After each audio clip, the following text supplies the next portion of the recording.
ಸ್ನೇಹಿತರೆ ಹಾಗೂ 5ನೇ ತರಗತಿಯಲ್ಲಿ ಓದ್ತಕ್ಕಂಥ ಎಲ್ಲ ಮುದ್ದು ವಿದ್ಯಾರ್ಥಿಗಳಿಗೆ ರಾಕೇಶ್ ಮುಗ್ಧಮಿಡ್ ಚಾನಲ್‌ಗೆ ಆತ್ಮೀಯವಾಗಿ ಸ್ವಾಗತ. ಈ ಒಂದು ತರಗತಿಯಲ್ಲಿ 5ನೇ ತರಗತಿಯ ಗಣಿತದ ಅಧ್ಯಾಯವಾದಂತಹ ಅಧ್ಯಾಯ 2 ಸಂಕಲನ ಘಟಕಕ್ಕೆ ಸಂಬಂಧಿಸಿದಂತೆ ಪುನರಾವರ್ತನ ಅಭ್ಯಾಸದಲ್ಲಿ ಬರ್ತಕ್ಕಂಥ ಎಲ್ಲ ಸಮಸ್ಯೆಗಳನ್ನು ಈ ಒಂದು ತರಗತಿಯಲ್ಲಿ ಅಧ್ಯಯನ ಮಾಡೋಣ. ಸ್ನೇಹಿತರೆ, ಇದುವರೆಗೆ ತಾವು ನನ್ನ ಚಾನಲ್‌ಗೆ ಸಬ್ಸ್ಕ್ರೈಬ್ ಆಗದಿದ್ದರೆ ಸಬ್ಸ್ಕ್ರೈಬ್ ಆಗಿ, ಲೈಕ್ ಮಾಡಿ, ಫ್ರೆಂಡ್ಸ್‌ಗೆ ಶೇರ್ ಮಾಡಿ. ನಾ ಮಾಡಿರ್ತಕ್ಕಂಥ ಎಲ್ಲ ವಿಡಿಯೋಗಳನ್ನ ತಾವು ವೀಕ್ಷಣೆ ಮಾಡಬೇಕಾದ್ರೆ ತಪ್ಪದೆ ಪಕ್ಕದಲ್ಲಿರ್ತಕ್ಕಂಥ ಬೆಲ್ ಐಕಾನ್ ಒತ್ತಿ ನಿಮಗೆ ನೋಟಿಫೈ ಆಗೋ ಮೂಲಕ ಎಲ್ಲ ವಿಡಿಯೋಗಳು ದೊರೆತಕ್ಕಂಥದ್ದು. ಈಗ ಸಂಕಲನ ಈ ಘಟಕದಲ್ಲಿ ಬರ್ತಕ್ಕಂಥ ಪುನರಾವರ್ತಿತ ಅಭ್ಯಾಸದಲ್ಲಿ ಇರ್ತಕ್ಕಂಥ ಪ್ರಶ್ನಾವಳಿಗಳನ್ನ ಒಂದೊಂದಾಗಿ ಚರ್ಚೆಯನ್ನು ಮಾಡೋಣ. ಮೊದಲನೇದಾಗಿ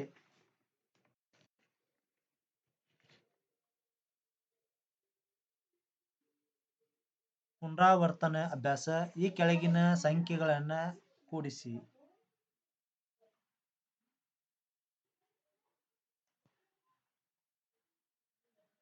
4368 ಪ್ಲಸ್ 2521 ಎರಡು ಸಂಖ್ಯೆನ ಕೂಡಿಸಿದಾಗ ಏನು ಬರ್ತದೆ ನೋಡ್ರಿ.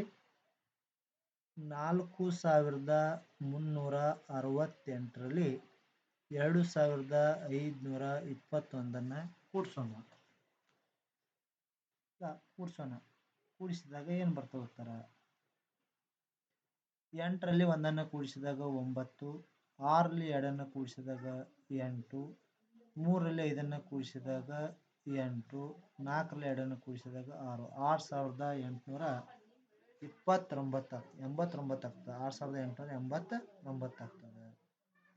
ಇನ್ನು 2673 ಪ್ಲಸ್ 5134 ಕೂಡಿಸಿದಾಗ ಏನಾಗ್ತದೆ. 2673 ಪ್ಲಸ್ 5134 ಕೂಡಿಸಿದಾಗ ಏನು ಬರ್ತದೆ. ಇಲ್ಲಿ 4ರಲ್ಲಿ 3 ಕೂಡಿಸಿದಾಗ 7, 7ರಲ್ಲಿ 3 ಕೂಡಿಸಿದಾಗ 10, 6ರಲ್ಲಿ 2 ಕೂಡಿಸಿದಾಗ 8, 2ರಲ್ಲಿ 5 ಕೂಡಿಸಿದಾಗ 7, 7807 ಆಗ್ತದೆ. ಇನ್ನು ಮುಂದಿನ ಪ್ರಶ್ನೆ 3653 ಪ್ಲಸ್ 4213 ಪ್ಲಸ್ 1156 ಕೂಡಿಸಿದಾಗ ಏನಾಗ್ತದೆ ನೋಡ್ರಿ. 3653 ಪ್ಲಸ್ 4213 ಪ್ಲಸ್ 1156 ಮೂರನ್ನು ಕೂಡಿಸಿದಾಗ ಏನಾಗ್ತದೆ. ಇಲ್ಲಿ 6ರಲ್ಲಿ 3 ಕೂಡಿಸಿದಾಗ 9, 9ರಲ್ಲಿ 3 ಕೂಡಿಸಿದಾಗ 12, 1 ಕೈಲ ಬರ್ತದೆ. ನಂತರ 5ರಲ್ಲಿ 1 ಕೂಡಿಸಿದಾಗ 6, 6ರಲ್ಲಿ 5 ಕೂಡಿಸಿದಾಗ 11, 11ರಲ್ಲಿ 1 ಕೂಡಿಸಿದಾಗ 12 ಮತ್ತು 1 ಕೈಲ 2 ಬರ್ತದೆ. 6, 2, 8, 9, 10 ಆಗ್ತದೆ. 10, 3ರಲ್ಲಿ 4 ಕೂಡಿಸಿದಾಗ 7, 7, 8, 9, 9022 ಆಗ್ತದೆ. 9022 ಆಗ್ತದೆ. ನೆಕ್ಸ್ಟ್ ಬರ್ತಕ್ಕಂಥದ್ದು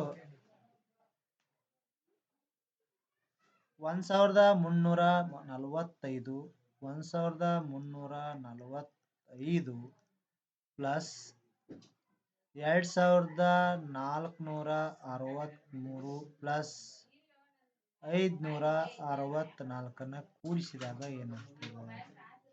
5, 3, 8, 8ರಲ್ಲಿ 4 ಕೂಡಿಸಿದಾಗ 12 ಆಗ್ತದೆ. 6, 4, 10, 10, 7, 17 ಆಗ್ತದೆ. 17. ನೆಕ್ಸ್ಟು 3, 4, 7, 7, 6, 7, 7ರಲ್ಲಿ 5 ಕೂಡಿಸಿದಾಗ 12, ಇದೊಂದು 13 ಆಗ್ತದೆ.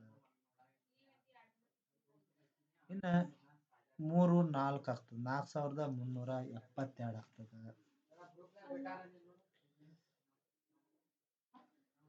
ಇನ್ನು ಮೇನ್ ಪ್ರಶ್ನೆ ಸಂಖ್ಯೆ 2, ಈ ಸಮಸ್ಯೆಗಳನ್ನ ಬಿಡಿಸಿ.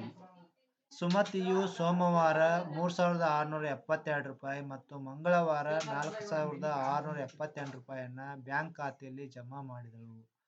ಅವಳು ಬ್ಯಾಂಕ್ನ ಖಾತೆಯಲ್ಲಿ ಜಮಾ ಮಾಡಿದ ಒಟ್ಟು ಹಣವನ್ನು ಕಂಡುಹಿಡಿಯಿರಿ. ಇಲ್ಲಿ ನೋಡ್ರಿ, ಸೋಮವಾರ 3672, ಮಂಗಳವಾರ 4678.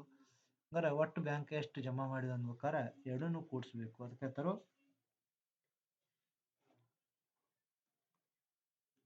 ಬ್ಯಾಂಕಿನ ಖಾತೆಗೆ ಸುಮತಿ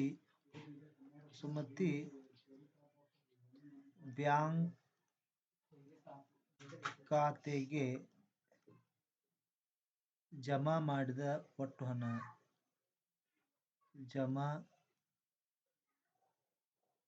ಮಾಡಿದ ಒಟ್ಟು ಹಣ ಈಕ್ವಲ್ ಟು 3672ರಲ್ಲಿ ಪ್ಲಸ್ 4678 ಕೂಡಿಸ್ಬೇಕು. ಆಗ 8ರಲ್ಲಿ 2 ಕೂಡಿಸಿದಾಗ 10, 7ರಲ್ಲಿ 7 ಕೂಡಿಸಿದಾಗ 14, ಇದೊಂದು 15, 6ರಲ್ಲಿ 6 ಕೂಡಿಸಿ 12, ಇದೊಂದು 13, ಇನ್ನು 4ರಲ್ಲಿ 4 ಕೂಡಿಸಿದಾಗ 8, 8350 ರೂಪಾಯಿ ಆಗ್ತದೆ. ಇಷ್ಟು ರೂಪಾಯಿ ಆಗ್ತದೆ.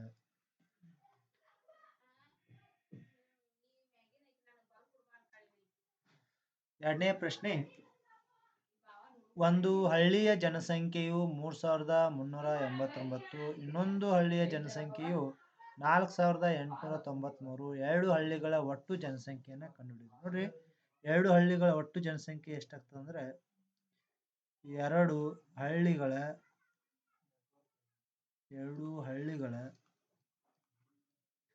ಒಟ್ಟು ಜನಸಂಖ್ಯೆ ಮಾಡ್ಬೇಕಾದ್ರೆ ಎರಡನ್ನ ಕೂಡಿಸ್ಬೇಕು. ಒಟ್ಟು ಜನಸಂಖ್ಯೆ ಅಂದಾಗ ಎರಡನ್ನ ಕೂಡಿಸ್ಬೇಕು. ಆಗ 3389ರಲ್ಲಿ 4893 ಕೂಡಿಸ್ಬೇಕು. ಈಗ ಕೂಡಿಸಿದಾಗ 9ರಲ್ಲಿ 3 ಕೂಡಿಸಿದಾಗ 12, 9ರಲ್ಲಿ 9 ಕೂಡಿಸಿದಾಗ 18, 9ರಲ್ಲಿ 3 ಕೂಡಿಸಿದಾಗ 12, 4ರಲ್ಲಿ 4 ಕೂಡಿಸಿದಾಗ 8, 8282 ಜನಸಂಖ್ಯೆ ಆಗ್ತದೆ. ಒಂದು ಹಳ್ಳಿಯ ಒಟ್ಟು ಜನಸಂಖ್ಯೆ ಆಗ್ತದೆ. ಎರಡು ಹಳ್ಳಿಗಳ ಒಟ್ಟು ಜನಸಂಖ್ಯೆ ಆಗ್ತದೆ. ಇನ್ನು ಮೂರನೇ ಪ್ರಶ್ನೆ, ಪಂಚಾಯಿತಿಯ ವ್ಯಾಪ್ತಿಯಲ್ಲಿ ಬರುವ ಎಲ್ಲ ಶಾಲೆಗಳ 1ನೇ ತರಗತಿಯ ವಿದ್ಯಾರ್ಥಿಗಳ ಸಂಖ್ಯೆ 1673, 2ನೇ ತರಗತಿಯ ವಿದ್ಯಾರ್ಥಿಗಳ ಸಂಖ್ಯೆಯು 1845, 3ನೇ ತರಗತಿ ವಿದ್ಯಾರ್ಥಿಗಳ ಸಂಖ್ಯೆ 1437, 4ನೇ ತರಗತಿ ವಿದ್ಯಾರ್ಥಿಗಳ ಸಂಖ್ಯೆ 1547.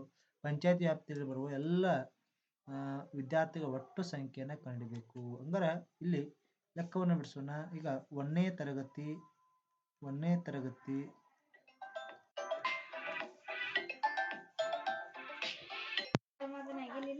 ಈಗ 1ನೇ ತರಗತಿ ಅಂದಾಗ 1ನೇ ತರಗತಿಯ ವಿದ್ಯಾರ್ಥಿಗಳ ಸಂಖ್ಯೆ ಎಷ್ಟೈತಿ? 1ನೇ ತರಗತಿ ವಿದ್ಯಾರ್ಥಿಗಳ ಸಂಖ್ಯೆ 1673 ಅದ. ಇನ್ನು 2ನೇ ತರಗತಿ ವಿದ್ಯಾರ್ಥಿಗಳ ಸಂಖ್ಯೆ ಎಷ್ಟದಂದ್ರೆ 1845 ಅದ. ಅದೇ ರೀತಿಯಾಗಿ 3ನೇ ತರಗತಿಯ ವಿದ್ಯಾರ್ಥಿಗಳ ಸಂಖ್ಯೆ ಎಷ್ಟದಂದ್ರೆ 1437 ಅದ. ಇನ್ನು 4ನೇ ತರಗತಿಯ ವಿದ್ಯಾರ್ಥಿಗಳ ಸಂಖ್ಯೆ ಎಷ್ಟಂದ್ರೆ 1547 ಅದ. ಇವುಗಳೆಲ್ಲನೂ ಕೂಡಿಸಿದಾಗ ಒಟ್ಟು ವಿದ್ಯಾರ್ಥಿಗಳ ಸಂಖ್ಯೆ ಸಿಗ್ತದೆ. ಕೂಡಿಸೋಣ. 7ರಲ್ಲಿ 7 ಕೂಡಿಸಿದಾಗ 14, 14ರಲ್ಲಿ 5 ಕೂಡಿಸಿದಾಗ 19, 19ರಲ್ಲಿ 3 ಕೂಡಿಸಿದಾಗ 22 ಆಗ್ತದೆ. ಇನ್ನು 7, 4, 11, 11ರಲ್ಲಿ 3 ಕೂಡಿಸಿದಾಗ 14, 14ರಲ್ಲಿ 3 ಕೂಡಿಸಿದಾಗ 18, 18 2 ಕೂಡಿಸಿದಾಗ 20 ಆಗ್ತದೆ. ಇನ್ನು 8ರಲ್ಲಿ 6 ಕೂಡಿಸಿದಾಗ 14, 14ರಲ್ಲಿ 4 18, 18 20 25 ಆಗ್ತದೆ. ಇನ್ನು 1, 2, 3, 4, 5, 6, 6502 ಒಟ್ಟು ವಿದ್ಯಾರ್ಥಿಗಳ ಸಂಖ್ಯೆ ಆಗ್ತದೆ. ಇಷ್ಟು ಪುನರಾವರ್ತಿತ ಅಭ್ಯಾಸದಲ್ಲಿ ಬರ್ತಕ್ಕಂಥ ಸಮಸ್ಯೆಗಳು. ವಿದ್ಯಾರ್ಥಿಗಳಿಗೆ ಇವುಗಳಿಗೆ ಸಂಬಂಧಿಸಿದಂತೆ ಏನಾದರೂ ಡೌಟ್ಸ್ ಇದ್ದರೆ ನನ್ನ ಚಾನಲ್ ಶೇರ್ ಮಾಡಿ, ಕಮೆಂಟ್ ಮಾಡಿ. Thank you.